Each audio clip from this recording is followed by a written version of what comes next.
Don't skip Animal Kingdom. You're planning your family's vacation to Disney World. You're trying to decide how many park tickets you need to buy. And now that Dinoland is closed, is Animal Kingdom a skip? I mean, wasn't it only a half-day park before?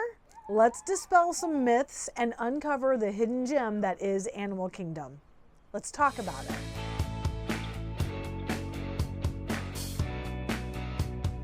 Hi friends, Laura Krumzak with the Disney Slowdown. Thanks for joining me today on our talk about Animal Kingdom. I'm just hanging out in my gazebo. The weather's still a little cool, but it's not bad, and kids don't have school today, so you might hear some kids running around playing in their yards. All right, let's talk about the elephant in the room, shall we? Animal Kingdom, Dinoland is closed. I'm probably going to get some flack for this, but Dinoland is closed because nobody went there. There, I said it. I'm sorry, it's the truth.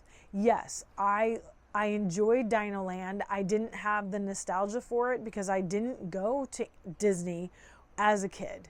I didn't start going to Disney until I was an adult. So I didn't have that connection to Dinoland. And I was just like you. I believed that Animal Kingdom was just a half-day park.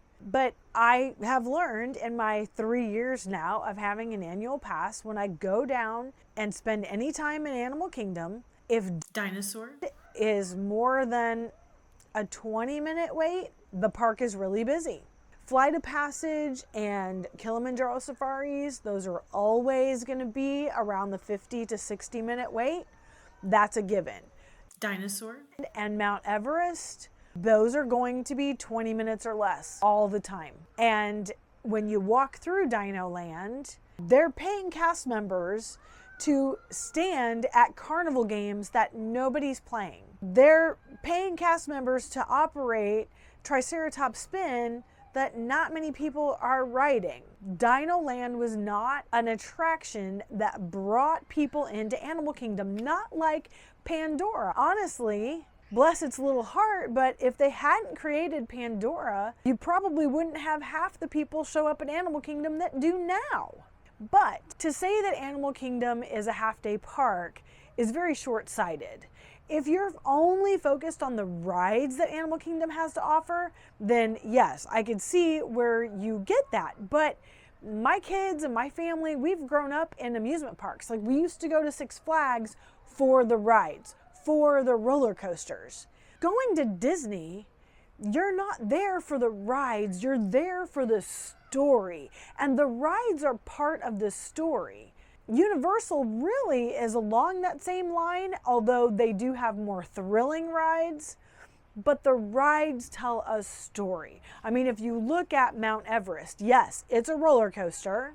I would say it's a medium-sized roller coaster, and it's fun, but you're going on this trek up Mount Everest and you're looking for the Yeti.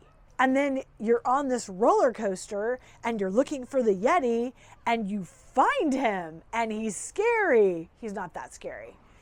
And your train stops and then you start going backwards because you found the Yeti. Like, it's all part of the story. But yeah, if you were just to pay for Lightning Lane and jump on and get in there and ride the ride because it's a fun ride, and then you ride everything in Animal Kingdom right now, which there's only 5 rides, then you're done.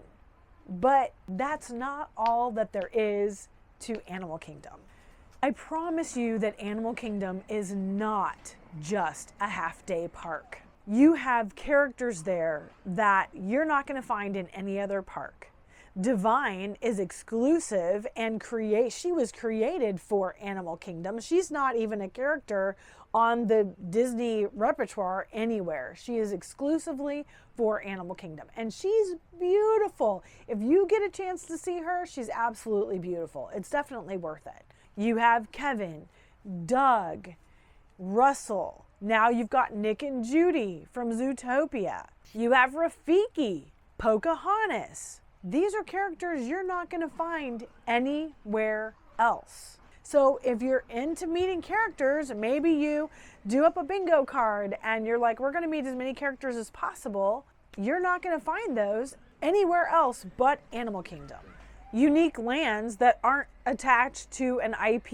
Yes, Dinoland was one of those, and now they're going to retheme it to Tropical Americas, and it will be attached to Encanto. They're going to retheme the dinosaur ride in Disneyland.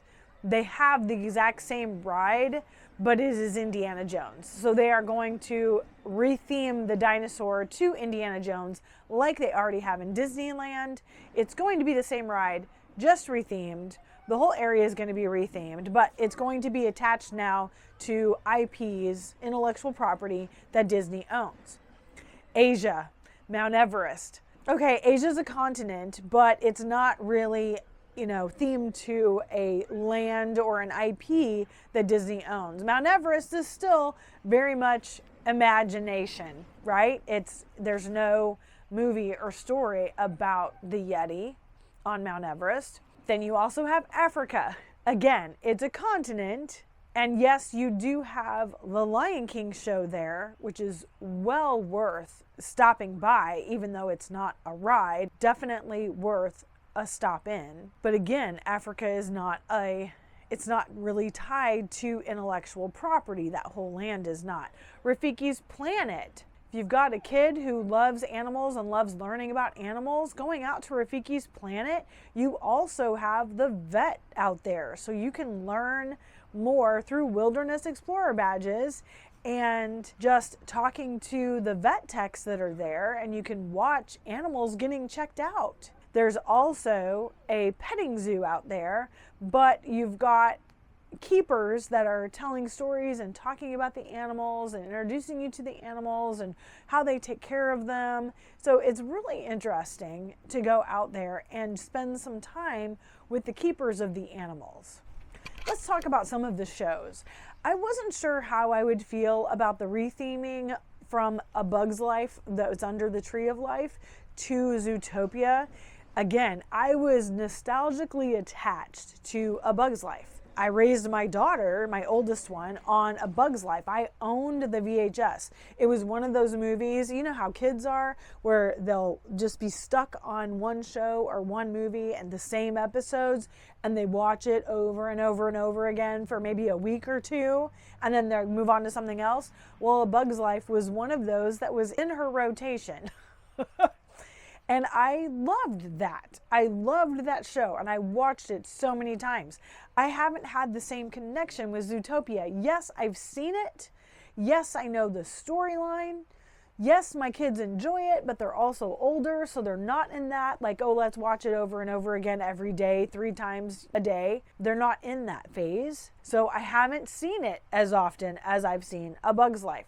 But I will say, I did go see it during the AP previews right before it opened to the public, and they did a great job. I was very impressed with how they had created this story to fit the space that is underneath the tree. And they brought in some more information about Zootopia. I think it was on Zootopia 2, which I don't believe I had seen. I didn't really know, but I knew. Like, you could tell. You don't have to know these stories or be familiar with these movies to go and enjoy the show. It was very entertaining. So take that for what it's worth. Finding Nemo, a great show. Now, you'd have to go up through Discovery Island and over to Asia and then drop down, because before I used to go through Dinoland and catch Finding Nemo before I went into Asia. But all of that's going to be closed off now due to the construction. So you just have to go the other way.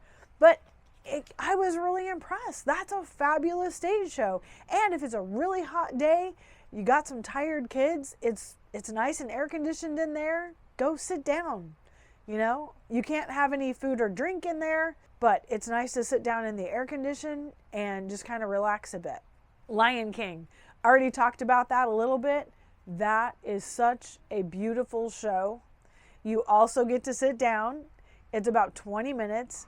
There is group participation, so you're going to get to, be part of the chorus. It's just beautiful. And if you miss it because you're too busy going to the rides, you've missed out. You really have. The animation experience out at Rafiki's Planet, that is unique to Animal Kingdom for the moment. Now, it's my understanding that over in Hollywood Studios, they're also going to have kind of a draw the character situation going on over there, and I cannot remember what they're going to call it, but it's over there where the Disney Junior Dance and Play was at. They're redoing that whole area, and that's going to be an interesting thing as well. So you'll have 2 opportunities to sit down and learn how to draw different Disney characters.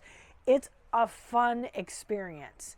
And the train ride out to Rafiki's Planet, you get to see some behind the scenes of some of the animals. And then, of course, again, you get to go and talk to the vets, or you get to go and talk to some of the keepers in the petting zoo. Like, it's definitely worth going out there, and there's not really a ride. A lot of people that I've told about the animation experience, they didn't even know it existed because they were just focused on the rides. Don't skip the experiences.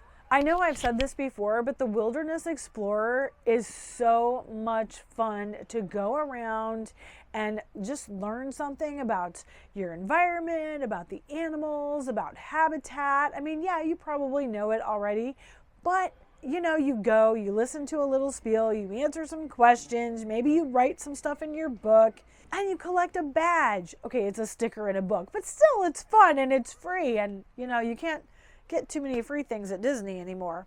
If you just did Wilderness Explorer, first of all, it would take you the full day, and second of all, I don't even think you could collect all the badges in one day, even if that's the only thing you were focused on. So like I said, there's so many different things that you can do at Animal Kingdom. And if you're just going for the rides, you're missing it. What if it's a really busy day and the ride lines are atrociously long and you don't want to pay for Lightning Lane, or you don't have it in your budget? Well, Animal Kingdom is full of animals, and you don't have to go on Kilimanjaro safaris to see them all. You have the Maharaja Trek over in Asia. That's a walking path. It's beautiful. You also get to go through the bird sanctuary, and they will give you a guide, and you can try to find all the birds. You also, over in Africa, you have Gorilla Falls. Again, you don't have to go on Kilimanjaro safaris just to see the animals. Plus, you have different little habitats throughout Animal Kingdom. I mean, you have them before you even get onto Discovery Island. Right after you get through the gates, you start seeing animal habitats. Check them off your list. Pandora is a very beautiful land, and even if you don't pay for Flight of Passage or Navi River Journey, if you don't pay for Lightning Lane, and maybe you don't want to wait in line because it's an hour or longer, I totally understand. Flight of Passage is a very unique ride, and I think it's definitely worth doing. I've not been on a ride like that in any other theme park that I've been. It's very unique. It does kind of make me ill just because you've got the screen and the motion that nobody should be moving. But I have that problem on any kind of ride that moves you and then the screen is moving as well. And then they start throwing fragrance up at you. I just close my eyes for a good part of it. But it is very interesting, and it's well worth the wait. I would say that's not necessarily a skip, but you also have to determine if you're there during a really busy time and it's a 3-hour wait. I don't think I would do that, and I'm opposed to paying for it, but that's a decision that you have to make for yourself. But even just walking through the land and seeing how you are transported onto the planet, they've done a great job. The theming is fabulous. You can take a lot of pictures all over the entire park. Oh, and one of my favorite things to do, which I totally forgot about, go behind the Tree of Life. There are walkways back there that nobody goes on because there's nothing back there. They're quiet, they're peaceful, they're serene, they're beautiful. You can see different angles of the Tree of Life. That entire Tree of Life is carved 360. Go look for all the different interesting animals that are carved onto this huge structure. I don't think you're going to be sad just spending time looking around at all of Animal Kingdom and even really investigating the Tree of Life. I think it could be one of your best days in Disney World, and you don't even have to ride a ride. Was this video helpful for you? Are you reconsidering going to Animal Kingdom even when Dinoland is closed and before the new land opens? Because seriously, it could take several years before the new land is open. Let's just be honest. I just don't want you to miss out on the opportunity to slow down and enjoy your day at Animal Kingdom just because it only has 5 rides. There's so much more that it has to offer. And we didn't even talk about the Streetmosphere. There is more Streetmosphere and roaming characters in Animal Kingdom than anywhere else. Now they're starting to bring them back finally at Magic Kingdom. Festival of the Holidays, they will have the Christmas storytellers in Epcot and World Showcase. But as far as entertainers just walking around or being on different bandstands and entertaining and singing, you have so many different areas in Animal Kingdom. It's just a whole vibe. And I just don't think you'll be sad going there. And I don't think that if you truly walk in there with an open mind and just take it in for what it is, I don't think you'll be disappointed, and I don't believe that you will feel like you have wasted money on a park ticket to go there. So let me know, is it back on your list? What is it about Animal Kingdom that intrigues you the most? If you have any questions, I would love to answer them. I know this was really fast and furious, but I just want to be helpful. So I hope this was helpful for you.